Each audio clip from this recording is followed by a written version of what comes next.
চন্দনাইশ ও সাতকানিয়ার সীমান্ত বৈলতলী এলাকা। একটি গ্যাস সিলিন্ডার গুদামে ভয়াবহ বিস্ফোরণ।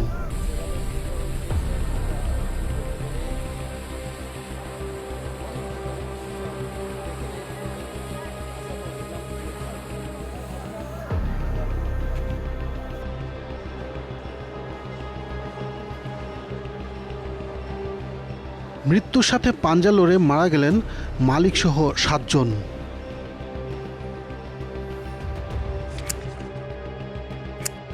পুড়ে যাওয়া সিলিন্ডারের সারিগুলোই প্রমাণ দেয় এটা কেবল গুদাম ছিল না, এটা ছিল মৃত্যুর এক ভয়ঙ্কর কারখানা।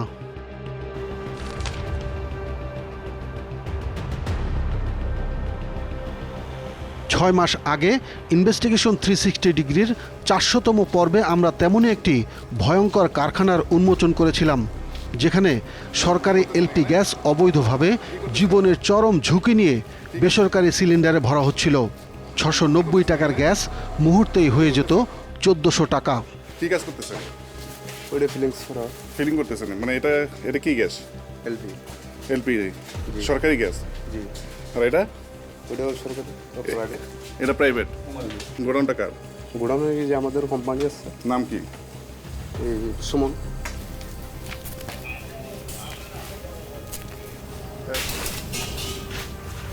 $690 টাকার গ্যাস মুহূর্তেই হয়ে যেত 1400 টাকা।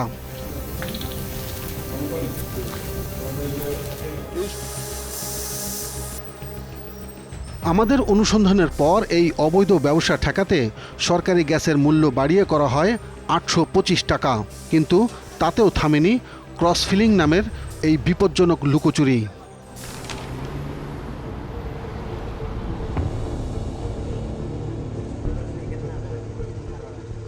ভয়াবহ বিস্ফোরণ থেকে কোনো মতে প্রাণে বেঁচে যাওয়া 3 জনের একজন ট্রাক চালক লিটন। আসলে আগুনটা লাগলো কিভাবে, চলুন তার কাছেই শুনি। কিভাবে আগুন আছে এটা কেউ দেখেনি। মানে টিন উড়ে গেছে না? না, এগুলো তো পরে, এগুলো আধা ঘন্টা পরে। সবে যে সময় মেডিকেল চলে গেছে না, এর পরে যখন আউট করতেছে তখন একটা ওই সুগার খুলে যাচ্ছে। লিটন পুরোপুরি মুখ না খুললেও সত্য ফাঁস করে দিলেন প্রত্যক্ষদর্শী আব্দুল হান্নান ভুইয়া। টাউন থেকে গ্যাস এনে ধর একটা ওই গ্যাসের আরেকটা থেকে চেঞ্জ করার পরে সব গ্যাসের মধ্যে বাস্ট হয়ে গেছে, আগুন ধরে গেছে। বড় বড় পিক আপ ছিল, সবার গ্যাস ছিল, আর মাত্র 8-10টা গ্যাস বাকি ছিল আর কি, মানে পিক আপে তোলার, তখন আগুন ধরে সবগুলো বের করে ফেলছে। এভাবেই সরকারের 690 টাকার গ্যাস সাধারণ মানুষের কাছে পৌঁছাতো 1400 টাকার বেসরকারি সিলিন্ডারে। টিম 360 ডিগ্রির অনুসন্ধানের পর নড়ে চড়ে বসেছিল সংশ্লিষ্ট দপ্তরগুলো। জ্বালানি মন্ত্রণালয় থেকে বিপিসি সবাই পৃথক তদন্ত কমিটি করে প্রতিবেদন জমা পড়ে। কিছু কর্মকর্তা ও ডিলারের বিরুদ্ধে শাস্তির সুপারিশও করা হয়।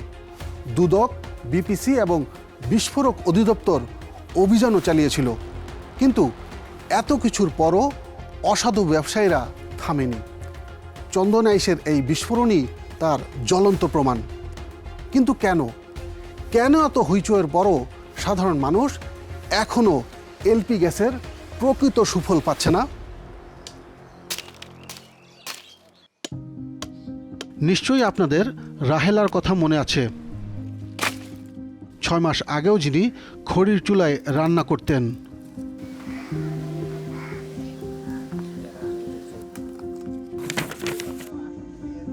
রাহেলা এখন খড়িতে রান্না করেন না ঠিকই, কিন্তু সরকারি গ্যাস তো দূরের কথা, বেশি দাম দিয়েই কিনতে হচ্ছে বেসরকারি সিলিন্ডার। মাস কয়টা যায়? মাসে এক মাসে যায়। সরকারি গ্যাস পাইছেন আপনি? না, যে কেন সরকারি গ্যাস এই এলাকার নাই। এলাকায় নাই, তো এখন কি গ্যাস কিনে নিয়ে আসছেন আপনি? এখন কিনে আনছি ভোলা মানে কিনে দিছি কিনে দিছে যে কত পড়ছে? 1700 টাকা।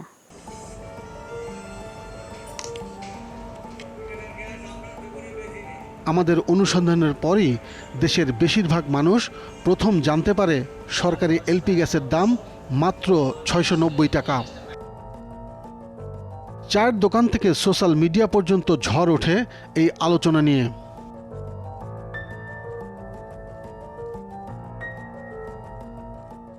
এখন 825 টাকা হয়েছে ওই গ্যাসটা, এখনো কি পাচ্ছেন? আমরা তো খুঁজছি, ওরা তো আসে না তো। আপনারা প্রতিবেদন করছেন, অনেক দূর পর্যন্ত গেছেন দেখছি আমি। এরপর তো আমাদের পরিস্থিতি কিচ্ছু হয় না আমাদের। সরকারি গ্যাস পাওয়া যায়, এটা ওনারা যদি ওনাদের দোকানে ইনশিওর করে তাহলে আমরা ওই দোকানগুলো যাবো বা নিব। তার মানে এখনও সাধারণ মানুষ সরকারি এলপি গ্যাস পাচ্ছেন না। 6 মে 2025। আমাদের অনুসন্ধান প্রচারের ঠিক একদিন পর দুর্নীতি দমন কমিশন দুদক অভিযানে নামে বাংলাদেশ পেট্রোলিয়াম কর্পোরেশন বিপিসির ঢাকা ও চট্টগ্রামের কার্যালয়ে। গ্রাহক 690 টাকায় গ্যাস পাবে এবং এই জিনিসটা যে অনেকেই জানে না, এটা প্রচারণা তারা করতে পারেনি, মার্কেটিং সেলসের তারা ব্যর্থতা তাদের স্বীকার করে নিয়েছে। 19 মে 2025 অবৈধ ক্রসফিলিংয়ের খবর পেয়ে চন্দনাইশের পূর্ব সৈয়দাবাদ এলাকায় যৌথ বাহিনী অভিযান চালায়। পৃথক অভিযান চালায় বিপিসি, পদ্মা, মেঘনা, যমুনা, SAOCL এবং বিস্ফোরক পরিদপ্তর। আপনার প্রতিবেদন প্রকাশের পর আমরা পরিদর্শন করেছি। পরিদর্শন করতে কি আপনি কি পেয়েছেন আসলে? কিছু অসঙ্গতি পেয়েছি, যে যেখানে আমাদের নকশা অনুযায়ী লাইসেন্স গোডাউন থাকার কথা ছিল সেখানে গোডাউন নাই। কারো দেখা যাচ্ছে যে সেখানে ইলেকট্রিকের দোকান, কারো দেখা যাচ্ছে যে ওখানে লাইসেন্সের সাইনবোর্ড আছে বাট সেখানে সে অন্য কোনো ব্যবসা পরিচালনা করতেছে। আমরা ইতিমধ্যে 8টা লাইসেন্স বাতিল করছি। শর্ত পূরণ করতে না পারায় পদ্মা 31টি, মেঘনা 49টি এবং যমুনা 66টি ডিলারশিপ বাতিল করেছে।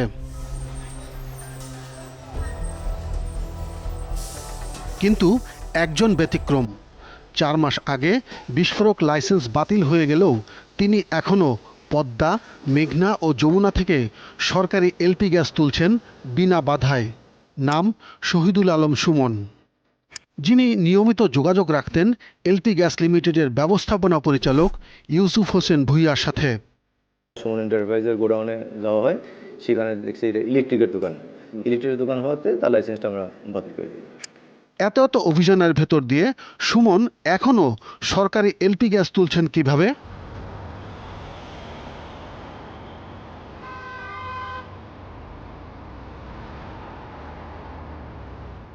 আমরা প্রথমেই যাই যমুনার প্রধান কার্যালয়ে। বিপণন কর্মকর্তাকে জিজ্ঞেস করি বাতিল লাইসেন্সে গ্যাস দিলেন কিভাবে। ক্যামেরায় আনুষ্ঠানিক বক্তব্য না দিলেও জানান তারা চিঠি পাননি।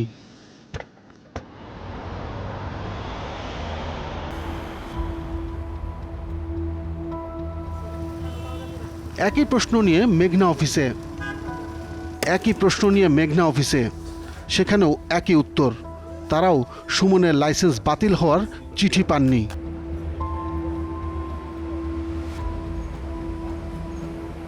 এবার দেখা যাক পদ্মার বিপণন কর্মকর্তা কি বলেন। এখন পর্যন্ত পদ্মা থেকে উনি গ্যাস উত্তোলন করছে, এটা কিভাবে সম্ভব? আসলে সুমন এন্টারপ্রাইজের নামের যে চিঠি ইস্যু হয়েছে এটা আমরা আপনার কাছ থেকে জেনেছি। ওই ধরনের চিঠি আসলে আমরা পাই নাই, যার কারণে আমরা এখনো বন্ধ করতে পারি নাই। আমরা চিঠি পেলে ইনশাল্লাহ আমরা ব্যবস্থা নেব। দুটো চিঠি পাশাপাশি দেখুন। একটিতে গোডাউনের মালিকসহ 6টি সংস্থার কাছে চিঠি পাঠিয়েছে বিস্ফোরক পরিদপ্তর, আর এটিতে শুধু সুমনকে চিঠি পাঠানো হয়। স্বাক্ষর করেছেন সহকারী বিস্ফোরক পরিদর্শক SM সাখাওয়াত হোসেন। সুমনের চিঠি কি পদ্মা মেঘনা যমুনাকে দিয়েছেন অনুলিপি করে? মানে সুমনের চিঠিতে? জি জি। তো এটা মনে হয় বাই মিস্টেক হয়েছে, মানে এই কোম্পানির ক্ষেত্রে এই প্রতিষ্ঠানের ক্ষেত্রে বাই মিস্টেক হয়েছে মনে হয়। দোষ স্বীকারের 8 ঘন্টা পর পাঠালেন এই চিঠি। দেখা যায় পদ্মা, মেঘনা, যমুনা সব সংস্থাকেই চিঠি দেয়া হয়েছে। তাহলে সত্যটা কি? কে কাকে আড়াল করছে?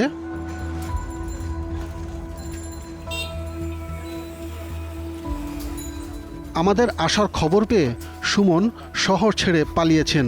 সুমন সাহেব কোথায়? কই গেছে?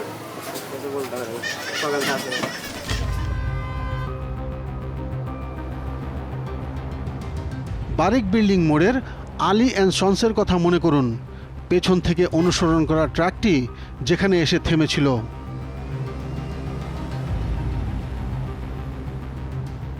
এটি দিদারের বড় ভাই মোহাম্মদ আইয়ুব আলী চৌধুরীর প্রতিষ্ঠান।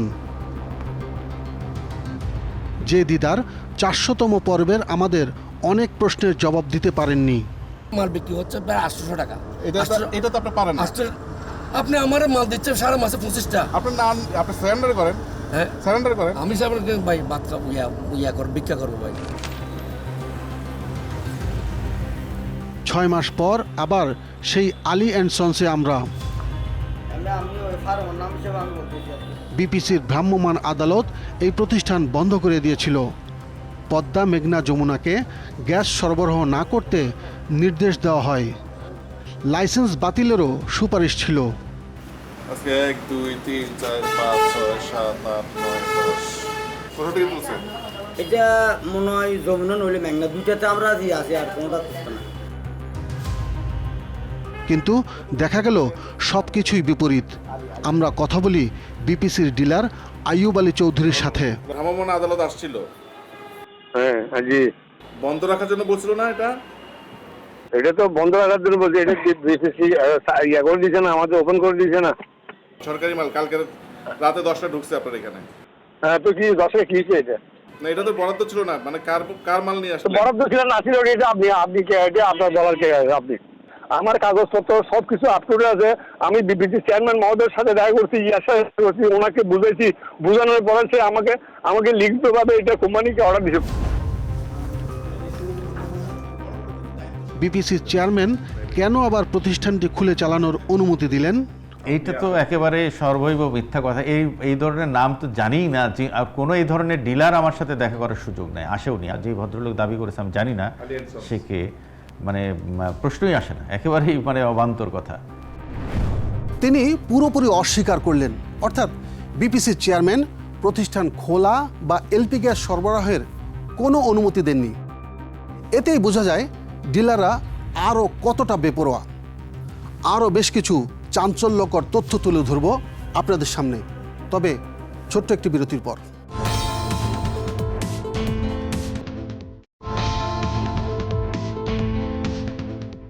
সরকারি এলপি গ্যাস নিয়ে আমাদের অনুসন্ধানের পর মন্ত্রণালয় একটি উচ্চ পর্যায়ে তদন্ত কমিটি গঠন করে। সেই চাঞ্চল্যকর প্রতিবেদন এখন আমাদের হাতে।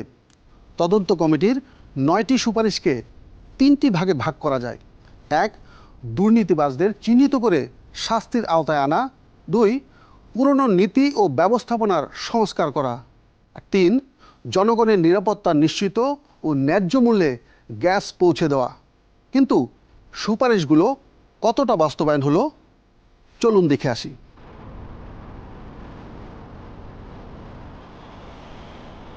এলপি গ্যাস লিমিটেড, দুর্নীতির শুরুটা এখান থেকেই। তদন্ত কমিটি এখানে বেশ কিছু অনিয়ম আর অব্যবস্থাপনার চিত্র দেখেছে। পুরনো সিলিন্ডারে গ্যাস সরবরাহ, পুরনো পদ্ধতিতে লিকেজ পরীক্ষণের বিষয়টিও উঠে এসেছে।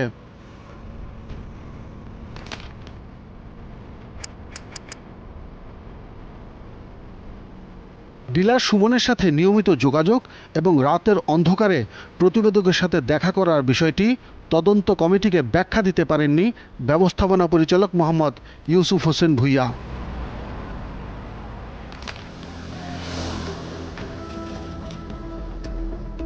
আমরা সরেজমিনে গিয়ে দেখতে পাই ডিলার সুমন এখন আর আসেন না। না, ও এখন আর আসে না। সুমন আসে না? না না, কতদিন ধরে আসে না? অনেক দিন আছে। তবে নিয়মিতভাবে গ্যাস নিয়ে যান এখনও। আর ব্যবস্থাপনা পরিচালক ইউসুফ হোসেন ভূঁইয়া তো এবার আমাদের সাথে দেখাই করলেন না। এখানে এসে যেটা জানতে পারলাম যে তারা নতুন করে সরকারি এলপি গ্যাস সরবরাহের জন্য নতুন করে নীতিমালা তৈরি করছে। আর আমরা আরেকটু যেটা জানতে পারলাম, বিপিসি থেকে এই এমডির বিরুদ্ধে ব্যবস্থা নেওয়ার কথা বলা হলো, উনি এখনও বহাল তবিয়তে আছেন। আর আমরা তার সাথে কথা বলার জন্য অনুরোধ করেছিলাম, তার কাছে কিছু প্রশ্ন ছিল আমাদের আরও, কিন্তু তিনি আমাদের দেখা দেননি। এই ব্যবস্থাপনা পরিচালকের বিরুদ্ধে বিভাগীয় ব্যবস্থা কি নেওয়া হয়েছে? এমডি যেহেতু দায় অবশ্যই এড়াতে পারেন না, কিন্তু তার বিরুদ্ধে বিভাগীয় ব্যবস্থা নিতে হলে কিন্তু আমাকে স্পেসিফিক অভিযোগটা বের করতে হবে। আমরা আবার একটা কমিটি করে আমি এটাও দিয়েছি যে তার বিরুদ্ধে সুনির্দিষ্ট অপরাধ বিভাগীয় ব্যবস্থা গ্রহণ করার জন্য যে ইনগ্রেডিয়েন্টস আছে সেটা যেন বের করে আমাকে দেওয়া হয়। শুধু এই কমিটি নয়, standard Asiatic oil company limited এসওসিএলে আরেকটি কমিটি করা হয়। সেই কমিটি খুঁজে পেয়েছে আরও চমকে ওঠার মতো তথ্য। 59টি মেয়াদোত্তীর্ণ লাইসেন্সে সরকারি এলপি গ্যাস সরবরাহ করত এসওসিএল। কর্মচারী আব্দুস সালাম মীর ও অথরাইজেশন ব্যক্তি দিদারুল চৌধুরীর সিন্ডিকেট গত 5 বছরে এসব লাইসেন্স দিয়ে প্রায় 1 লাখ এলপি গ্যাস তুলে নিয়েছে। প্রতি সিলিন্ডারে লাভ করেছে 345 টাকা। সেই হিসেবে অতিরিক্ত নেওয়া হয়েছে প্রায় 3.5 কোটি টাকা। অথচ সেই দিদার আমাদের বলেছিলেন মাত্র 20 টাকার কমিশনের কথা। আমরা হচ্ছে ব্যবসায়ী, সাধারণ মানুষ, আমরা 10 জনের কাছে মালটা নিই, 20-30 টাকা কমিশনে মালটা বিক্রি করি, এটুকু আমাদের। আর এবার খবর পেয়ে তিনি আমাদের সামনে ধরাই দিলেন না, ফোনে কটূক্তি করতে থাকলেন। ভালো তো রাখেন না ভাই, আমাদেরকে তো দূরে যেতেন। যা হোক, এটা উপরওয়ালা আপনার বিচার করবে, এটা আমি আশাবাদী। মন্ত্রণালয় সুপারিশ করেছে একজন ব্যক্তির নামে একাধিক অথরাইজেশন লেটার দেওয়া যাবে না। এশিয়াটিকের অভ্যন্তরীণ তদন্তে বেশ কয়েকজন কর্মকর্তা কর্মচারীকে চিহ্নিত করা হয়েছে। আব্দুস সালাম মীরের সাথে নাম এসেছে অসীম পারিয়াল, সুদীপ কুমার দেব, কায়সার হামিদ ও হজরত আলীর। এর মধ্যে 2 জন কর্মচারীর সাথে আমাদের কথা হয় মোবাইল ফোনে। আমার বক্তব্য হচ্ছে, আমি কর্তৃপক্ষ আমাকে বলতে আমি করছি, আমি তো এলপিজি, আমার ডেজিগনেশনটা হচ্ছে এলপিজি সুপারভাইজার। সুদীপ দা বলছেন? হ্যাঁ, তদন্ত রিপোর্ট আমরা পেয়েছি, তো সেখানে দেখুন যে আপনি অনুমোদন দিয়েছেন, আপনি দিয়েছেন 30টা অনুমোদন। এটা কিভাবে দিলেন? এটা আমি জানি না, আমি ঘোষণা কর্তৃপক্ষ নির্দেশে যেভাবে সাইন করতে বলছে আমি। আপনাকে কে বলছে সাইন করতে? সালাম সাহেব। লিটন ভাই কেমন আছেন? ভালো আছেন? একটু কথা বলতে চাচ্ছেন যে লিটন ভাই? হ্যাঁ লিটন ভাই, আপনার সাথে একটু কথা আছে। এই আপনার সিম সালাম সাহেবের কাছে কেন? আর আপনি যে অ্যাকাউন্ট খুলছেন সেটাকে কি সালাম সাহেব চালাচ্ছে? লিটন মিয়া শুনেন, আপনার সাথে একটু কথা আছে প্লিজ। যিনি দৌড় দিয়েছিলেন সেই ব্যক্তির নাম ছিল লিটন মিয়া। পালিয়ে যাওয়া লিটন মিয়া হলেন আব্দুস সালাম মীরের স্ত্রী আখি আলমগীরের ভাই, যে আখি আলমগীর তার স্বামী সালাম মীরকে অস্বীকার করেছিলেন। সালাম সাহেব কি হয় আপনার? কি বলছেন আপনি? আমি যমুনা টিভি থেকে অপূর্ব লাভ করছিলাম। না, আপনাকে তো চিনি না, সরি। আপনি তো সালাম সাহেবের? না না, সালাম সাহেব বলতে একটু আমি চিনি না। ইউসিবি ব্যাংকের এই শাখায় লিটন মিয়ার নামে 1 বছরে প্রায় 42 লাখ টাকা জমা পড়েছে, যার পুরোটাই তুলে নিয়েছেন আব্দুস সালাম মীর। আব্দুস সালাম মীর ও লিটন মিয়ার বিষয়টি অধিকতর তদন্তের জন্য বাংলাদেশ ব্যাংক ও দুদককে চিঠি দেওয়ার সুপারিশ করে তদন্ত কমিটি। কি করলো বিপিসি? সেটা প্রয়োজন হলে আমরা দিব, অবশ্যই দিব। মানে যেটা তদন্তের সুপারিশ প্রয়োজন হলে আমরা দিতে পারি। উচ্চ পর্যায়ে সেই তদন্ত কমিটি আব্দুস সালাম মীরের বিরুদ্ধে বিভাগীয় ব্যবস্থারও সুপারিশ করে। বিপিসি এসওসিএলকে চিঠি দিয়ে ব্যবস্থা নিয়ে তাদের অগ্রগতি জানাতে বলেছে। কতটুকু অগ্রগতি করলেন সংস্থার প্রধান নির্বাহী কর্মকর্তা? ওইটা আমরা অলমোস্ট শেষের দিকে। এটা কি অবস্থা আছে? আমরা অভিযোগনামা, অভিযোগ বিবরণী এটা দাখিল করেছি, ও জবাব দিয়েছে। জবাব দেওয়ার পরে আমরা এটা বোর্ডে উত্তোলন করেছি, বোর্ড দেখেছে। বোর্ড এরপরে বিষয়টা তদন্ত কমিটি আরেকটা আমরা গঠন করছি। এ তো দেখছি তদন্তের পর তদন্ত। এত অভিযোগ প্রমাণ হওয়ার পরও এখন পর্যন্ত একজনকেও শাস্তি দেওয়া হয়নি। তবে ব্যবস্থা নেওয়া হয়েছে প্রতিষ্ঠানের বিরুদ্ধে। বেশিরভাগ অভিযোগে আমরা দেখেছি আপনাদের তদন্তে বা আমাদের তদন্ত এসেছে এসওসিএলকে যে আমরা সিলিন্ডারটা দিচ্ছি ওখান থেকে যে ডিলার নিচ্ছে সেটার মধ্যে একটা মানে অনিয়ম আমরা কিছু প্রমাণ পাওয়া গেছে সরাসরি। এবং এটা এসওসিএলকে প্রথমত বলা হয়েছে এটা আপনারা বন্ধ করেন এবং তারা চেষ্টা করেছে এবং তারাই কিন্তু এক পর্যায়ে দেখেছে যে এটা ঠিক ওইভাবে তারা 100% কন্ট্রোল করতে পারছে না এবং আমরা একদম বন্ধই করে দিয়েছি। এসওসিএলকে কিন্তু এখন আমরা কোনো একেবারে সিলিন্ডার দেওয়া বন্ধ করেছি। তার কথার সূত্র ধরে আমরা হাজির হতে চাই সেই ডিপোতে, যেখান থেকে দিদার চৌধুরী ও আব্দুস সালাম মীর মিলে সরকারি গ্যাস নয় করেছিলেন।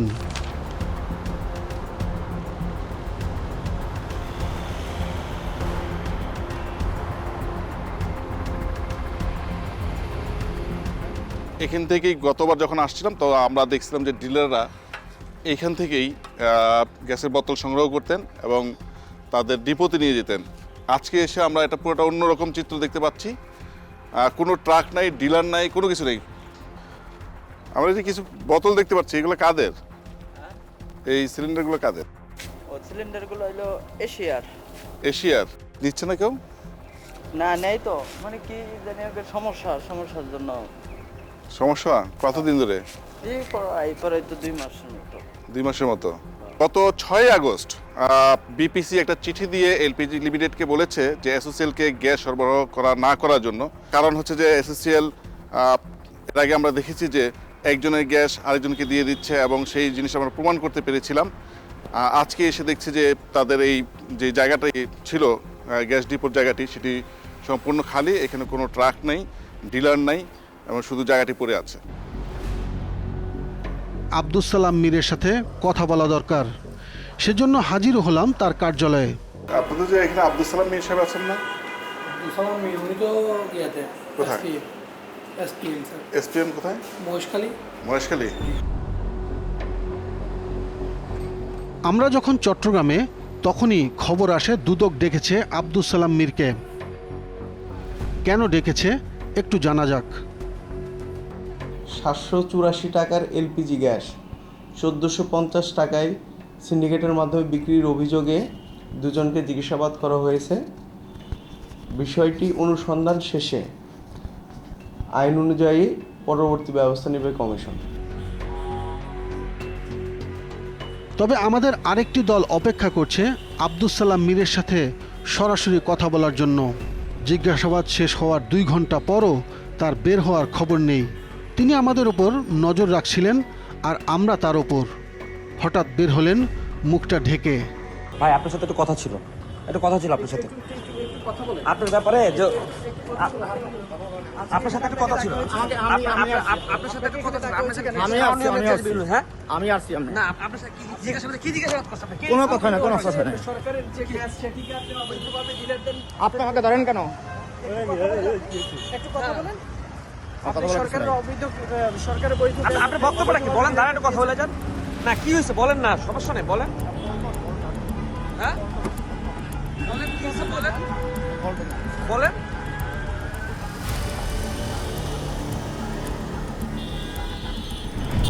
এর আগেও আমরা দেখেছি এই প্রতিষ্ঠানের সব কর্মকর্তাই ক্যামেরা দেখে দৌড়ঝাঁপ শুরু করেন। কথা না বলে মুখ লুকাতে চান। দিন যায়, মাস যায়, বছরও কেটে যায়, তারপরও কারো বিরুদ্ধে কোনো ব্যবস্থা নেওয়া হয় না। তাদের পেছনের শক্তি কারা? ফিরছি ছোট্ট আরেকটি বিরতির পর।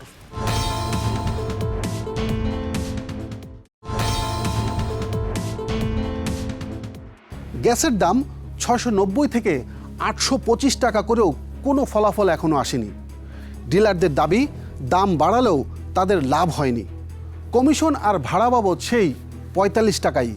অথচ বেসরকারি কোম্পানিগুলো লাভ দিচ্ছে 1.5 থেকে 200 টাকা। সমান লাভ না থাকলে ডিলাররা অবৈধ সুবিধা নিতেই চাইবে, এটাই স্বাভাবিক। আমরা এবার ডিলারদের কথা শুনতে চাই। সরকারি এলপি গ্যাস ডিলার সমিতির সভাপতি খোরশেদুর রহমানের সামনে টিম 360 ডিগ্রি।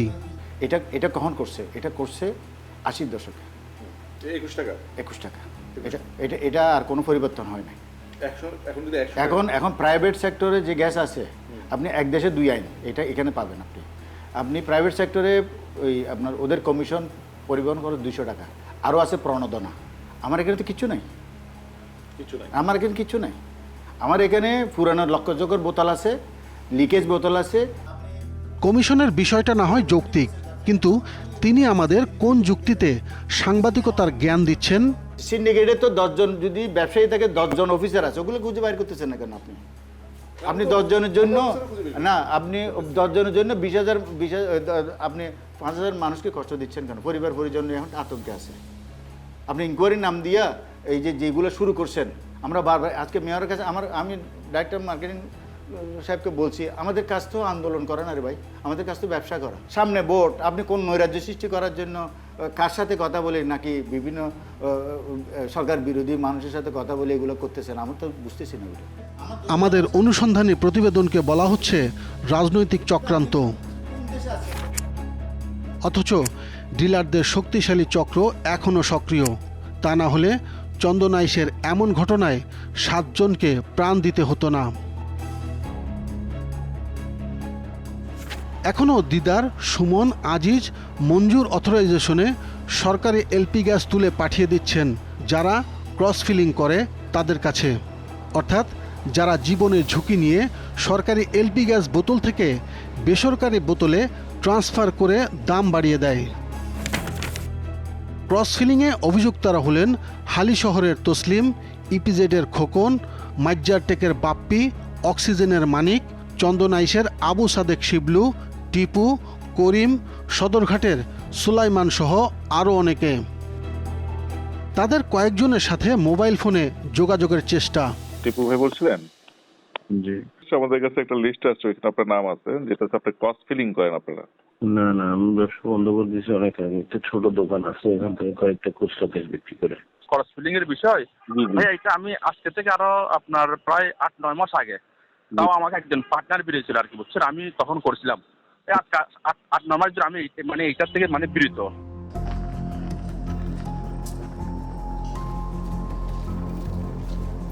ছয় মাস আগে গিয়েছিলাম তসলিমের কারখানায়, দেখেছিলাম কিভাবে 690 টাকার সরকারি গ্যাস 1400 টাকা হয়ে যায়।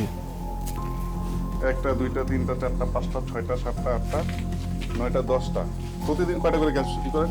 100টা বা 70টা। 6 মাস পর ঘটনাস্থলে টিম 360 ডিগ্রি। 6 মাস আগে আমরা যখন এখানে এসেছিলাম তখন খুব গভীর রাত ছিল, এবং তখন আমরা দেখেছিলাম যে সরকারি এলপি গ্যাস সিলিন্ডার থেকে বেসরকারি এলপি গ্যাস সিলিন্ডারে গ্যাস পরিবর্তন করা হচ্ছিল, এবং এই সেই গোডাউন যা এখন পুরোপুরি খালি। সেই চিহ্ন এখনও রয়ে গেছে, যে গ্যাস পরিবর্তনের যে পাইপ ব্যবহার করা হতো সেই পাইপের একটা অংশ। এই বোতলগুলো যে রাখতো এক একটা করে দেয়ালে দেয়ালে, সেই বোতলের রাখতে রাখতে দেয়ালগুলো ক্ষয় হয়ে গেছিল। আমরা কথা বলি সেই তসলিমের সাথে। ওয়ালাইকুম আসসালাম, তসলিম বদ্দা, কেমন আছেন? অবস্থা আপনার?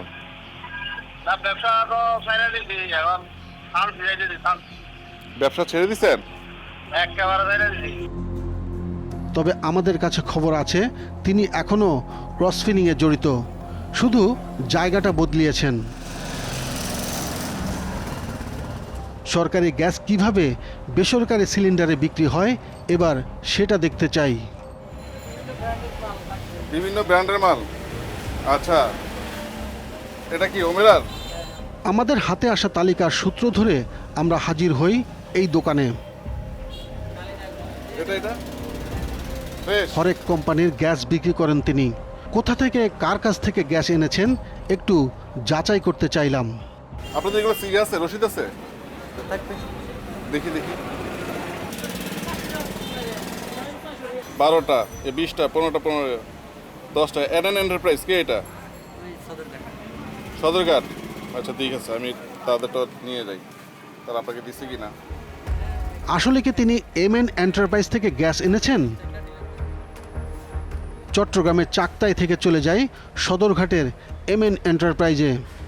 এখানে এসে বেরিয়ে এলো আরেক রহস্য। না না, এগুলো আমাদের মেমো না ভাইয়া, প্লিজ। এগুলা হয়তো সে আমাদের ম্যামকে ইয়া করছে হয়তো, তার নাম কি শাহাগদি, হ্যাঁ স্বাগত। এগুলো তো ওনার জীবনে আমরা দেখি না, আমরা ওনাকে চিনিও না মনে করেন। মানে দুঃখ লাগতেছে, মানে শাহ মানে চাকতাই শাহাগদি নাম দিই এটা, তো এগুলো ওনাকে আমাকে একটা ফোনে কথা বলে দেন তাহলে আরো ভালো হইলো। তার মানে শাহ গদি এন্টারপ্রাইজের ইলিয়াস আমাদের ভুল তথ্য দিয়েছিলেন। আমরা আবারও তার সামনে। অ্যাডেনের মালিক বলতেছে ওনার কাছে মাল আনেন নাই আপনি গত 2 মাসে, যে 2টা রিসিপ্ট হয়েছে না, 2টা রসিদ হচ্ছে ভুয়া। এবার মোবাইল ফোনে মুখোমুখি করলাম দুজনকে। আপনি কি ওনার কাছে মাল নিছেন? দিছি না, না থাকলে স্লিপ দিছি করতে। এই যে উনি তুষার ভাই। হ্যাঁ, আসসালামু আলাইকুম। হ্যাঁ হ্যালো, ওনাকে কি তোমার কি এখনো মোহাম্মদ দিলাম না তোমারে? মাল আগে দিয়ে দিলি। হতে দিই না, কোন সালে দিই? হতে যে গত 2 বছর দিই।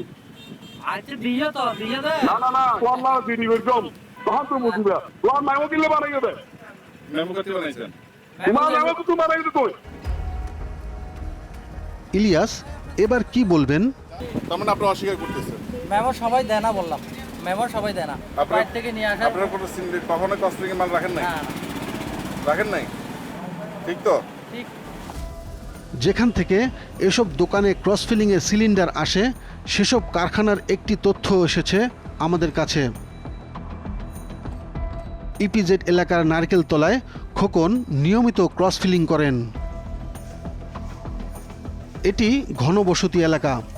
একটি স্কুলের পাশেই ছোট্ট রুমে চলে এই মরণ খেলা। 4 দিন ঘুরেও খোকনের মুখোমুখি হওয়ার সময়টা মিলছে না। ছদ্মবেশে হাজির হলাম খোকনের কারখানায়।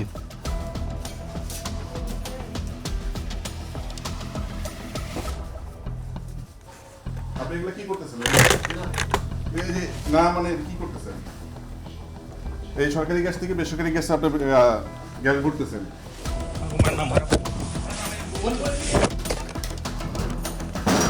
মোবাইলটি ভেঙেই দৌড়ে পালালেন খোকন। এই পুরো ভবনটা হচ্ছে স্কুল, স্কুলের পাশেই সেই কারখানাটা আছে, যেখানে সরকারি সিলিন্ডার থেকে বেসরকারি সিলিন্ডারে গ্যাস ট্রান্সফার করা হচ্ছে খুব বিপজ্জনক অবস্থায়। এখানে যদি একটা গ্যাস লিক হয় বা একটা বোতল যদি ব্লাস্ট হয় তাহলে পুরো এলাকায় আগুন ধরে যাবে।